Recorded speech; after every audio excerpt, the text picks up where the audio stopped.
하나님 말씀은 신명기 11장 16절과 17절 두 구절입니다.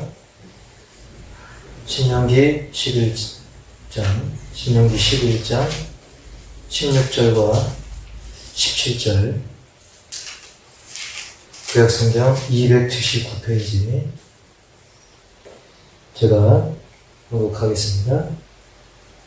신명기 11장 16절과 17절 너희는 스스로 삼가라. 두렵건대 마음에 미혹하여 돌이켜 다른 신들을 섬기며 그것에게 절함으로 여호와께서 너희에게 진노하사 하늘을 닫아 비를 내리지 아니하여 땅이 소산을 내지 않게 하심으로 너희가 여호와께서 주신 아름다운 땅에서 속히 멸망할까 하노라. 아멘. 먼저 지난주 말씀을 간단히 살펴보면 지난주에는 성령 강림주의를 맞아서 성령은 진리니라 라는 제목의 말씀을 가지고 은혜를 나눴습니다.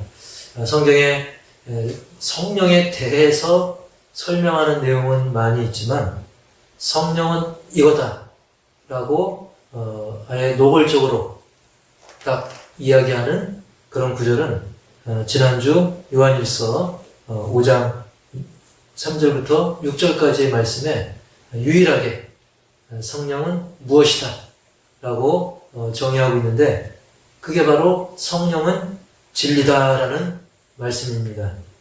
그래서 여러 가지 성령을 통해 나타나는 많은 그런 현상들이 있지만 그것은 일부분에 불과하고 제일 중요한 것은 바로 성령은 진리다 라는 그런 하나님의 그 진리의 말씀에 근거한 성령에 대한 말씀이 제일 중요하다는 사실이죠. 그래서 우리가 성령을 통해서 그리고 성령 이외에도 또 많은 그 하나님 말씀에 대해서 우리는 첫 번째로 율법주의를 경계해야 한다고 첫 번째로 말씀을 드렸죠. 그래서 성령을 받는 것, 성령의 은사를 받는 것도 어떤 자격이나 자랑이나 그 비교 대상이나 또 어떤 보상의 거리가 아니라는 사실이죠.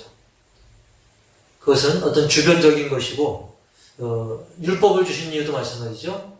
율법의 핵심도 하나님의 이 사랑의 근거에서 이웃을 사랑하는 것으로 나아가는 기본 정신을 잊어서는 안 되는 것입니다.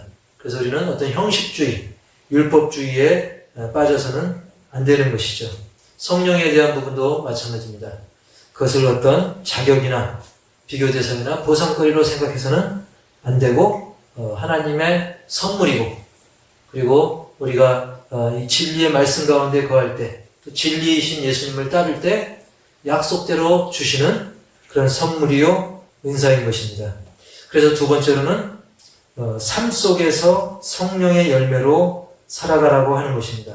성령의 9가지 열매를 우리가 지난주 살펴보면서 그것이 9가지고 많고 복잡한 것 같지만 사실은 우리 성도들이 일상생활의 삶 속에서 나타나지는 그런 삶의 양식이고 그 삶 가운데서 우리가 진리의 말씀 가운데 거하면 자연스럽게 마치 꽃의 향기처럼 자연스럽게 나타나는 현상이고 열매 맺는 것은 너무나 당연한 것이죠. 그래서 태양을 손바닥으로 가릴 수가 없듯이 하나님의 말씀, 그 진리에 따라 사는 사람은 그 안에 계신 성령으로 말미암아 성령의 열매를 맺는 것이 그리고 예수님의 향기를 드러내는 것이 너무나 당연하다는 것을 말씀드렸습니다. 그래서 그것을 금지할 법이 없다라고 표현했던 것이죠. 그리고 세 번째로는 성령님이 이끄시는 삶을 살라고 하는 것입니다. 머리로만 하는 것이 아니라 성령님이 이끌어 가시는, 즉 주도권을 내가 갖는 것이 아니라 성령님께서 마치 기관차로서 우리를 끌어가듯이 성령님께 맡겨서 내 마음대로 내 뜻이 아니라 성령님의 인도하심, 진리의 성령님이 이끄시는 삶을 살 때 성령님께 주도권을 드릴 때 우리가 진정 그 승리의 삶을 또 성령의 열매 맺는 삶을 살 수 있는 것입니다. 그래서 우리는 지난주 결론으로 어떤 뜬구름과 같은 그런 현상만을 쫓아다니지 말고 진리이신 성령님, 그리고 성령의 검이라고 할 수 있는 이 말씀을 통해 우리가 더 은혜 충만해지고 성령 충만해져서 교회 안에서뿐만 아니라 교회 밖에서도 성령 충만한 삶, 성령의 열매를 맺는 삶을 살아가기를 주님의 이름으로 축원합니다. 지난주에 이 말씀을 드렸고, 자, 이번 주는 아름다운 땅에서 신명기 11장 16절부터 17절까지의 말씀을 가지고 아름다운 땅에서라는 제목으로 함께 말씀의 은혜를 나누도록 하겠습니다. 제가 최근에 알게 된 그런 이야기가 있는데, 사실은 알고 보니까 이 중학교 교과서에도 실린 아주 유명한 실제 사건이더라고요. 뭐냐면 바로 나우루 섬이라고 하는, 지금은 나우루 공화국이라고 부르기도 하는데요. 이 나우루 섬 이야기입니다. 이 나우루 섬이라고 하는 곳은 그 호주하고 이 하와이 사이에 있는 아주 작은 섬입니다. 그 크기가 겨우 그 울릉도의 반도 안 되고 울릉도의 약 3분의 1밖에 안 됩니다. 인구도 10,000명이 넘는 12,000명밖에 되지 않습니다. 근데 이곳 사람들은 비록 그 작은 섬나라지만, 그리고 뭐 굉장히 원시적이지만 뭐 물고기도 잡고 뭐 농사도 짓고 이렇게 쉬운 삶은 아니지만 좀 힘겨운 삶이긴 하지만 그래도 나름대로 전통 속에서 행복하게 살고 있었습니다. 근데 그들은 사실 이 섬 안에 이 노다지가 깔려 있는 걸 모르고 살았어요. 이 섬 원주민들은 몰랐지만 알고 보니까 그 섬에는 뭐 갈매기라든지 저 뒤에 그 그림에 보이면 나오겠지만 보이는 대로 그 알바트로스라는 그 새가 있어요. 알바트로스. 이 갈매기 비슷한데 굉장히 큽니다. 이 갈매기, 뭐 알바트로스 등등 많은 새들이 이 섬 곳곳에 엄청나게 그 변을 막 배설해 옵니다. 근데 그것이 산호초와 함께 굳어지면서 수백 년 동안, 수천 년 동안 지나면서 그것이 암석이 됩니다. 돌이 되는 거죠. 근데 이 돌은 그 굉장히 귀한 돌인 것입니다. 바로 그 이름이 뭐냐면 귀하고 값비싼 이 천연 자원인 인광석이라고 하는, 저도 이번에 처음 알게 됐는데 인광석이라고 하는 그런 돌인 것이죠. 이게 굉장히 값어치가 있는 자원인데요. 이걸 그들은 몰랐지만 우연찮게 외국인들이 그걸 알아봅니다. 그래서 막 이 원주민들을 부려가면서 이것을 캐다 팔고 뭐 자기네끼리 막 싸우기도 하고 부를 착취해 가다가 나중에 이제 세계대전이 끝나면서 이제 나우루 섬이 독립국가로 인정을 받게 됩니다. 그래서 이제는 나우루 공화국으로서 이제 그 정부가 이제는 이것을 외국인이 아닌 이 나우루 공화국 사람들이, 이 나우루 섬 사람들이 이것을 직접 캘 수 있고 그걸 팔 수 있게 되는 거예요. 그러면서 나라가 엄청나게 부자가 됩니다. 아주 일개 작은 섬나라지만 세계지도 보면 정말 점만한 그런 나라이지만 이 선진국보다 굉장히 돈을 많이 벌어요. 그때 당시 일본보다, 그리고 심지어 미국보다도 돈을 더 많이 벌게 됩니다. 그러다 보니까 막 세금도 공짜, 뭐 교육도 공짜, 뭐 나라에서 돈을 막 1억씩 주기도 하고 막 이렇게 막 잘 살게 된 거예요. 그렇게 되다 보니까 이제 나올 사람들이 우리 이제 일할 필요 없다. 일 다 그만두고 외국인들을 고용해서 일을 시키고 자기네끼리는 이제 먹고 놀고 막 즐기는 삶을 삽니다. 농사도 다 때려치고 먹을 것은 다 외국에서 막 가공식품, 뭐 통조림 이런 걸로 다 수입을 해서 먹고 막 집집마다 비싼 외제차를 굴립니다. 심지어 한 집에 2대씩 그 이상씩 굴리는 집도 있고 사실 그 나라는 작은 섬나라이기 때문에 아까도 말씀드린 것처럼 울릉도의 3분의 1밖에 안 돼요. 그렇기 때문에 도로가 뚫어놓은 도로라고 해봤자 20km도 안 됩니다. 기껏해야 18km밖에 안 돼요.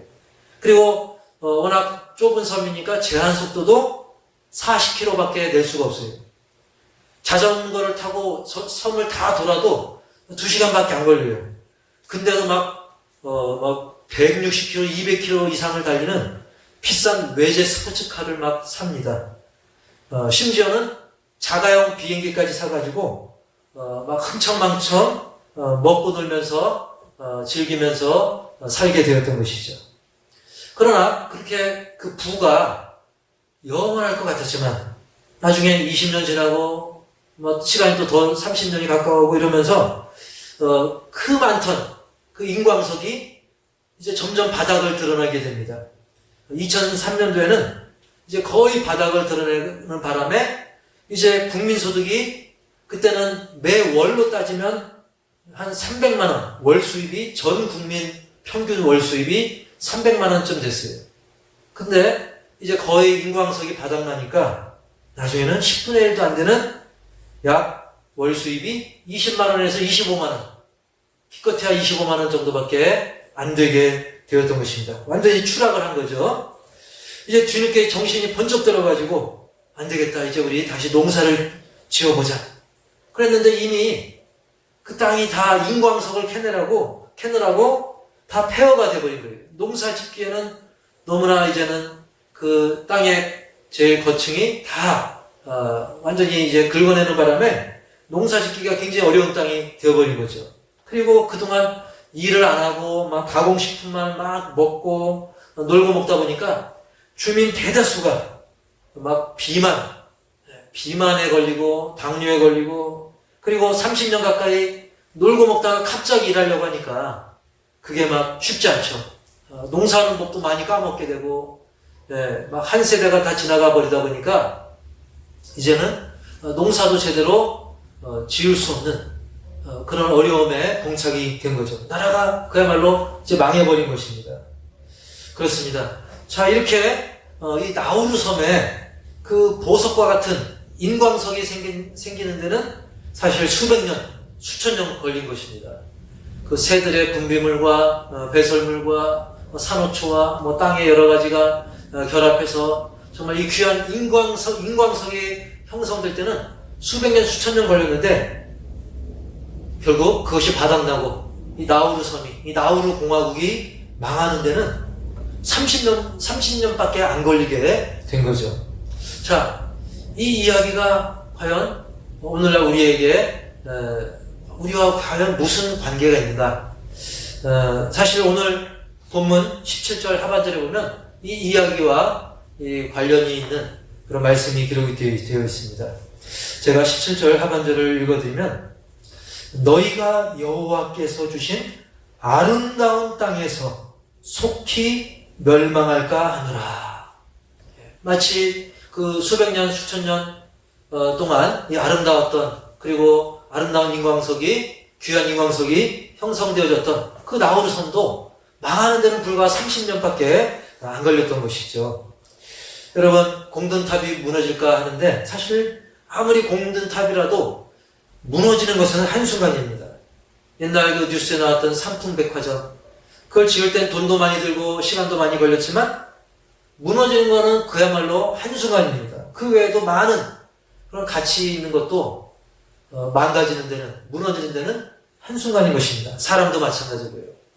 그야말로 피할 겨를도 없이, 정신 차릴 수조차 없이 마치 쓰나미가 확 그냥 모든 것을 쓸어가듯이 한순간에 무너지고 망하는 것입니다. 그렇습니다. 오늘 말씀을 통해서 우리가 깊이 새겨봐야 될 것은 너무나 잘 아는 이야기지만 첫 번째가 바로 망하는 것은 한순간이라는 사실입니다. 그래서 이 솔로몬이 누굽니까? 정말 인생의 아주 부귀영화, 영광 다 누려봤던 사람입니다. 그랬던 솔로몬도 그렇게 증거하지요. 전도서 1장 2절에 보니까 전도자가 이르되 헛되고 헛되며 헛되고 헛되니 모든 것이 헛되도다. 자기가 다 누려봤지만 정말 이 세상의 영광, 아름다움, 너무나 멋지고 오래 갈 것 같고 영원할 것 같지만 그야말로 헛된 것이죠. 시간도, 우리에게 주어진 시간도, 그리고 즐거웠던 시간, 영광의 시간이라 할지라도 그야말로 훅 날아가 버립니다. 여러분, 2020년도도 정말 우리가 2020 처음 맞이할 때는 뭔가 기대도 하고 생소한 느낌도 있었죠. 뭔가 신선하고 새롭고. 근데 어느새 눈 깜빡할 새 벌써 6월달이 되고 말았습니다. 제가 이번 말씀을 준비하면서 떠오르는 사람이 있었어요. 그 이승현이라고 하는 옛날 배우입니다. 제가 옛날에 청소년, 청년 시절 돌이켜보면 그때 어린 시절 어렴풋이 그 흑백으로 봤던 그 기억나는 그 고교 얄개라는 영화가 있어요. 또 TV에서도 이런저런 배우로 유명했던 이승현이라는 배우가 떠올라가지고 검색을 해봤어요. 과연 이 사람 어떻게 됐을까? 죽었나 살았나? 뒤져보니까 정말 그 얼굴이 완전히 변했습니다. 보니까 과거에는 굉장한 최고의 배우였는데 부와 명성을 쌓았던 배우였는데 최근까지 보니까 막 생활고에 찌들고 얼굴도 많이 변했고 늙었고 그리고 막 여러 가지 이루 말할 수 없는 고난의 세월을 겪었고 지금도 여전히 순탄치 않은 삶을 살고 있는 것을 보았습니다. 자, 이렇게 이승현 배우뿐만 아니라 많은 사람들이 이 과거의 부, 명예, 인기 그리고 사업가라 할지라도 또 나름대로 정상에 올랐던 그 많은 사람들도 이 모든 것이 한순간이라는 것입니다. 물질, 명예, 권력을 비롯해서 이 세상의 것들은 이렇게 사라져버리고 낡아지고 망가지는 것은 그야말로 시간 문제라는 겁니다. 그래서 지금은 먼 일 같지만 나는 괜찮겠지. 우리 가족은 괜찮겠지. 우리나라는 괜찮겠지. 여러분, 먼 일 같지만 막상 닥칠 때는 정말 피할 겨를 없이 그야말로 한순간인 것입니다. 그런데 이렇게 망하는 이유를 오늘 본문이 증거해주고 있습니다. 16절에 보면 16절 너희는 스스로 삼가라. 두렵건대 마음에 미혹하여 돌이켜 다른 신들을 섬기며 그것에게 전함으로. 아멘. 그렇습니다. 이렇게 오늘날 가장 큰 문제가 되는 그런 우상 숭배는 바로 탐욕인데 그 물질에 대한 이 탐욕을 상징하는 우상을 만몬이라고 일컫습니다. 여러분, 이 물질의 욕심이 우리를 미혹을 합니다. 근데 이 미혹이란 단어를 그 원어로 무슨 뜻인가 살펴보니까 열게 한다는 뜻이더라고요. 열게 한다. 즉 우리가 아무리 경계하고 마음의 그 울타리를 든든히 친다 할지라도 이 물질의 유혹, 이 만몬신의 유혹, 이 물질의 유혹은 우리의 마음을 결국은 열어가지고 우리로 하여금 그 욕심에 빠져서 하나님과 멀어지게 만든다는 사실입니다. 그것이 바로 강력한 이 물질에 대한 이 탐욕, 이 욕심에 대한 그 욕심의 힘이라고 하는 것입니다. 그래서 우리가 막 나름대로는 나는 괜찮아. 근데 막상 물질이 생기면 그리고 물질에 대한 유혹이 우리를 강하게 땡기면 우리는 언제 그랬냐는 듯이 힘없이 우리의 마음을 물질에게 내어주고 말게 된다는 것이죠. 그래서 만몬신에게 지배를 당하는 것입니다. 성령에게 지배당하지 않고 만몬신에게 마음을 열어주고 말게 되는 거예요. 그래서 말씀은 우리에게 경고를 합니다. 계속해서 경고하기를. 두 번째로 아까 그 16절 읽다 보면 또 나오죠. 미혹하여 돌이켜 그랬어요. 돌이켜. 그래서 두 번째로는 돌이키지 말라. 즉 하나님을 향한 마음에서 돌이키지 말라는 그런 말씀인 것입니다. 16절 그 앞부분을 다시 보면 너희는 스스로 삼가라. 두렵건대 마음에 미혹하여 돌이켜 그랬습니다. 돌이켜. 하나님께로 가던 방향에서 돌이키는, 악의 길로 돌이키는, 물질, 만몬의 신에게 돌이켜버리는 그런 어리석음을 범하지 말라는 사실입니다. 즉 우리의 마음이 전에는 하나님을 향해 우리의 마음이 열려 있었는데 이제는 그 물질의 욕심에, 그 만몬신에게 그 문을 활짝 열어놓고 길을 내주게 되면서 하나님은 가리워지고 하나님은 어느새 내 눈에서 사라지고 하나님은 어느새 다른 곳으로 돌이켜버리게 되는 그런 일이 일어나고 마는 것입니다. 오늘날도 사람들이 물질의 욕심에 빠지면 부모도 없고 형제도 없고, 제가 지난주에도 계속 그런 말씀을 통해서 경고의 말씀을 전했었죠. 자, 그렇다면 우리가 이 한순간 망하게 되는 이런 물질에 대한 욕심을 이기고 우상에 빠지지 않으려면 우리가 어떻게 해야 되는가? 바로 세 번째로 진짜 아름다움을 놓치지 말라는 그런 말씀인 것입니다.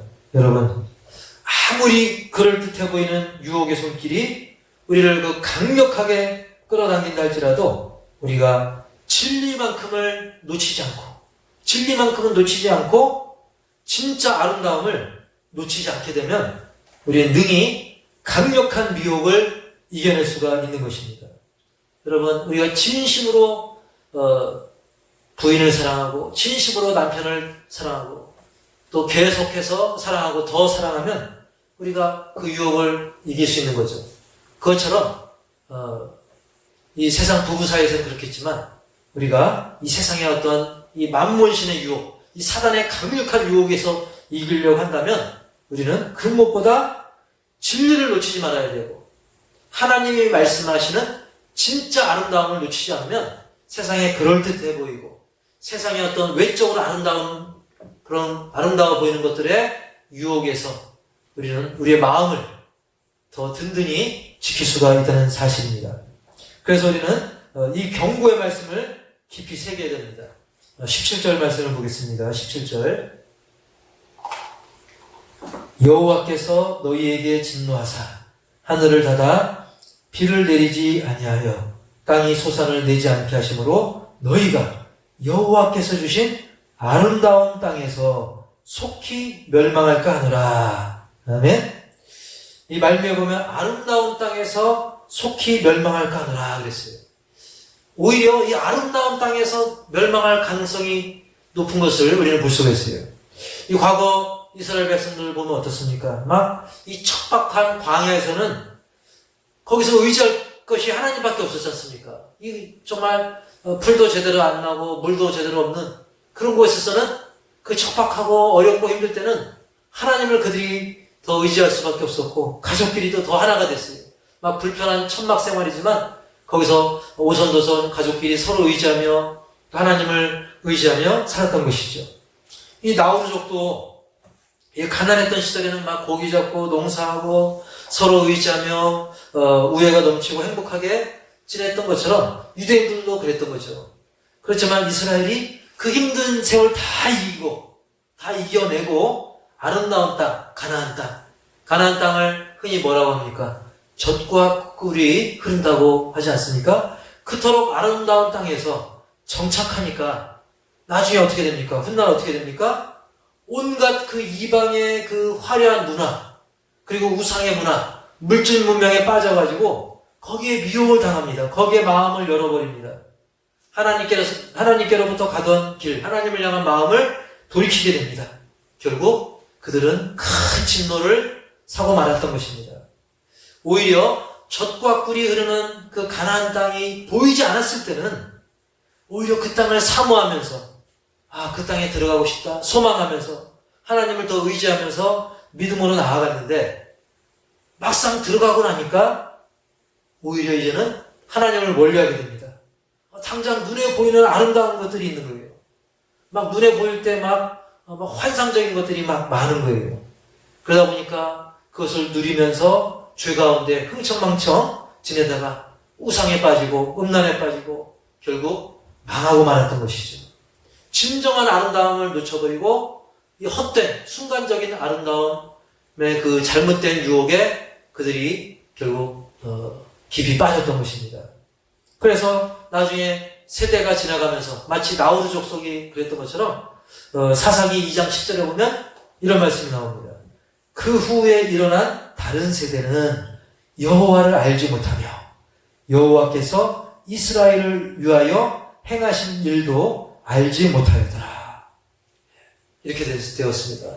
하나님이 모세를 통해서 또 여호수아를 통해서 또 선지자를 통해서 주신 말씀, 그 지혜, 그리고 진정한 아름다움, 진정한 가정의 아름다움, 진정한 가족 공동체, 신앙 공동체 아름다움을 다 잊어버리고, 그러면서 하나님의 은혜를 잊어버리고, 하나님의 행하신 일들, 아름다운 일들을 다 세상 말로 다 까먹어버리고, 당장 눈에 보이는, 그럼 눈에는 아름다워 보이지만 멸망으로 치닫게 하는 그런 것들에 빠져버리고 말았던 것이죠.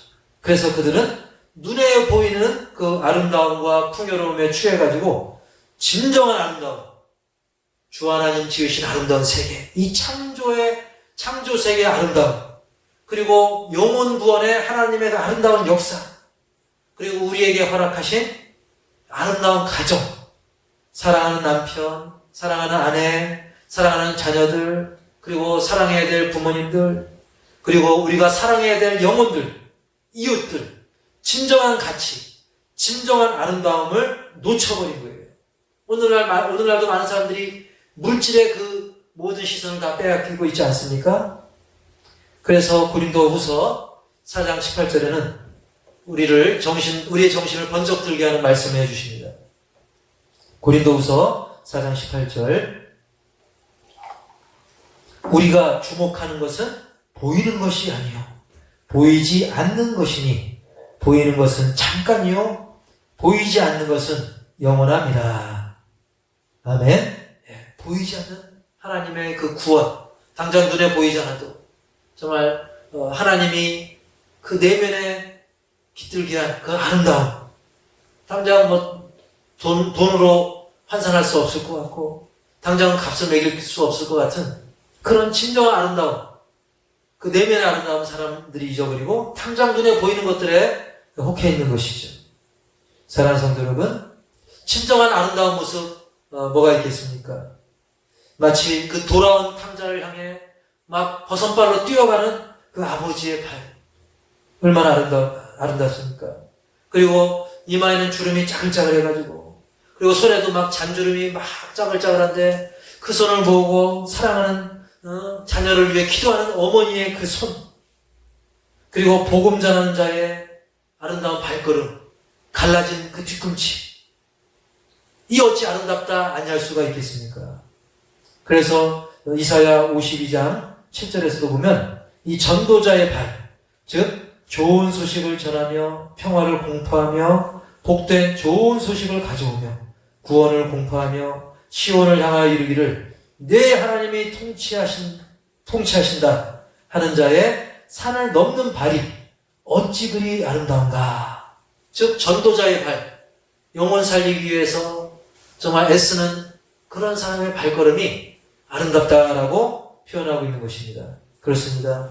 우리는 당장 눈에 보이는 그 화려함에 우리가 혹해가지고 미혹되지 마시고 그런 것들에 마음을 열지 마시고 뒤에 숨겨진 그 진정한 안목, 숨겨진 것을 볼 수 있는 진정한 안목, 진정한 아름다움을 볼 수 있는 그 시야를, 그러한 눈을 성령님께 간구하시기 바랍니다.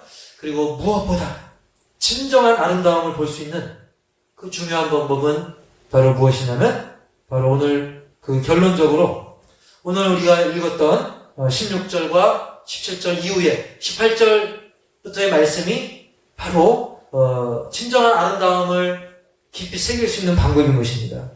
그래서 내용이 좀 길지만 그것을 좀 한마디로, 한 단어로 요약하자고 한다면 말씀의 생활화인 것입니다. 그래서 그 내용을 살펴보면 18절부터 말씀을 간단히 살펴보면 한마디로 그 말씀을 우리 마음과 뜻에 두고 손목에 베어 기호를 삼고 미간은 눈과 눈 사이입니다. 이 눈과 눈 사이에 이마에 표를 삼고 자녀에게도 가르치고 집에 앉아있을 때, 누워있을 때, 일어날 때도 말씀을 강론해라, 말씀을 가르쳐라. 그리고 집문 기둥에 또 바깥문에도 그 말씀을 기록해라. 한마디로 말씀의 생활화, 말씀대로 살기 위해서 최선을 다하는, 말씀대로 살기 위한 몸부림인 것입니다. 그래서 화면의 사진에도 보면 막 유대인이 실제로 저렇게 교육을 합니다. 막 손목에 띠를 매게 하고 막 머리에도 그 이마와 즉 눈썹과 눈썹 사이 거기에 말씀을 기록하라고 했는데, 그래서 실제로 이마에 이렇게 작은 상자를 만들고 거기에 말씀 구절을 넣고 다니게 합니다. 이 정도로 정말 말씀대로 살기 위한, 말씀을 최대한 반복하고 그대로 살기 위한 최선의 몸부림인 것이죠. 이것 우리가 이거랑 똑같이 하라는 뜻은 아닙니다. 그 정도로 우리가 말씀을 우리의 삶 가운데 드러낼 수 있는 그런 삶을 살라고 하는 것입니다. 그렇습니다. 그저 내 생각과 내 의지만으로는 이 강력한 이 세상의 아름다움에, 세상 아름다움의 미혹을, 그리고 물질 만능이라고 하는 이 만몬신의 유혹을 우리가 이겨낼 수 없는 것입니다. 그래서 오죽하면 예수님도 마귀를 물리칠 때 뭘로 물리칩니까? 그렇습니다. 말씀으로 물리치시는 모범을 보여주었던 것입니다. 그렇기 때문에 우리는 말씀을 이렇게 띠로 맬 정도로, 이마의 상자에 붙이고 다닐 정도로 말씀을 생활화하고, 말씀을 어떻게 하면 우리가 더 많이 읽고 듣고 외우고 실천할까 몸부림쳐야 되는 것입니다. 그리고 예수님이 보여준 모범은 뭡니까? 우리가 세상에 아무리 아름다운 육체라도 결국 해골바가 가지게 됩니다. 썩어집니다. 구더기와 지렁이가 파먹고 나중에는 저렇게 흉측한 모습이 되겠지만, 우리 예수님을 믿는 사람들은 죽음으로 끝나는 것이 아니라, 저 썩어진 육신으로 끝나는 것이 아니라 결국 예수님처럼 아름다운 부활의 몸으로 영생을 누리게 될 것을 예수님은 친히 보여주시고 증거했던 것입니다. 이것이 바로 아름다운 것입니다. 부활이야말로 아름다운 것입니다. 진정한 아름다움이고 영원한 것입니다.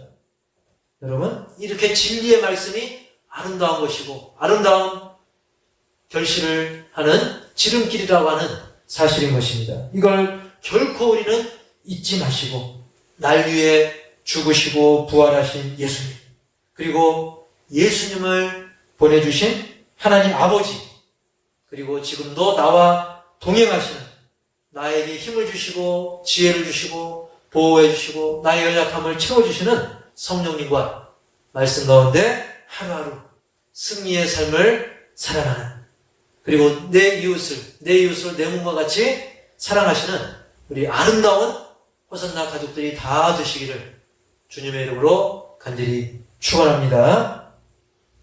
기도하시겠습니다. 하나님 아버지, 주님의 은혜로 택한 하나님의 자녀들을 부르시고 예배케 하심을 감사를 드립니다. 지금 이렇게 코로나가 다시 창궐하는 시기이지만 정말 주님의 전에서 우리가 그 무엇보다 아름다운 것을 지키기 위해 이렇게 예배를 드립니다. 그리고 일부 또 성도님들 중에 사정상 가정에서 또 여러 가지 삶의 현장 속에서 예배를 드린 심령들도 있습니다. 하나님, 우리의 예배를 받으시고 예배 가운데 성령으로, 그 말씀 가운데 성령의 강력한 역사로 우리의 생각을, 우리의 인격을 주님의 형상으로 조각하여 주시옵소서.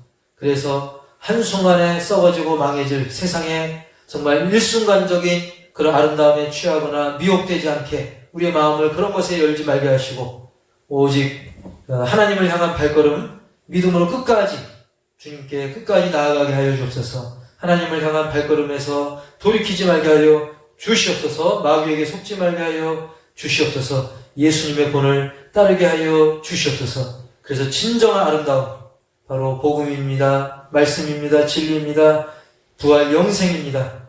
우리는 한순간에 썩어진 그런 육신의 것들에 취하지 말게 하시고, 진정한 아름다움을 놓치지 않도록 더 말씀을 생활하고 말씀대로 살기 위한 몸부림, 내 입만으로 안 되오니 말씀으로 성령 가운데 우리를 더 견고히 지켜보아여 주옵소서. 그래서 하나님을 더 사랑하고 이웃을 더 사랑하며 많은 영혼들을 더 품고 내 이웃, 심지어 원수까지도 사랑하는 진정한 아름다움의 열매를 맺는, 그리고 성령의 9가지 열매를 맺어가는 아름다운 우리 호산나 모든 성도들, 가족들 되게 하여 주시고, 이 나라의 민족을 또한 보살펴 주셔서 정말 이 코로나19 상황 속에서 또 힘쓰는 또 당국 관계자들 위해, 또 공무원들 위에도 함께 하시고, 또 선교지와 우리 선교사님들 위에도 또 풍성한 일을 덧입혀 주시며 우리 호산나 교회 온 성도들과 가족 가운데 영육간의 강건함으로 이끌어 주셔서 정말 하나님 우리에게 허락하신 아름다운 것을 지키며 전파하는 정말 아름다운 발걸음이 다 되게 하여 주옵소서. 예수님의 이름으로 감사하며 축복하며 기도하옵나이다. 아멘.